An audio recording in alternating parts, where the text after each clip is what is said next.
દર્શક મિત્રો, આપ જોઈ રહ્યા છો વર્ધમાન 24 ન્યૂઝ.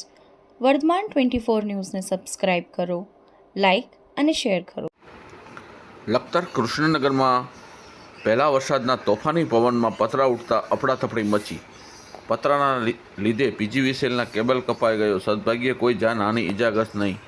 લખતર તાલુકાના મથક સહિત સમગ્ર લખતર તાલુકાના મોટાભાગના ગામમાં આજે સાંજના સમયે આખા દિવસની ગરમી બાદ અચાનક તોફાની પવન સાથે વરસાદ શરૂ થઈ ગયો હતો. આથી આખા દિવસના ઉકળાટ પછી વાતાવરણ ઠંડક પસરી ગઈ હતી. સાંજે તોફાની પવનના કારણે લખતર ગ્રામજનો જીવ પડીકે બંધાઈ ગયો હતો. ત્યારે અતિ ભારે પવનના કારણે લખતર વણા રોડ, તાલુકા પંચાયત અને જૂની પોલીસ લાઇન પાછળ આવેલ કૃષ્ણનગરના મકાનના ઉડી અને શેરીમાં પતરા ઉડીને શેરીમાં પડ્યા હતા. પતરા ઉડી નીચે પડતા સમયે પીજીવીસીએલના કેબલ પતરાના લીધે તૂટી પડ્યો હતો.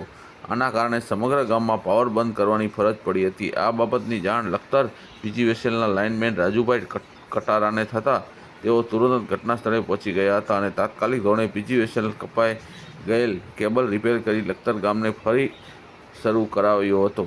પતરા ઉડીને નીચે પડતા ત્યારે સદભાગ્યે કોઈ શેરીમાં નહીં હોવાથી કોઈ જાનહાનિ કે ઇજાગ્રસ્ત થયું નહોતું. આથી સ્થાનિક સરકારી તંત્રએ રાહતનો શ્વાસ લીધો હતો. રિપોર્ટર વિજય જોશી, લખતર, વર્ધમાન ન્યૂઝ.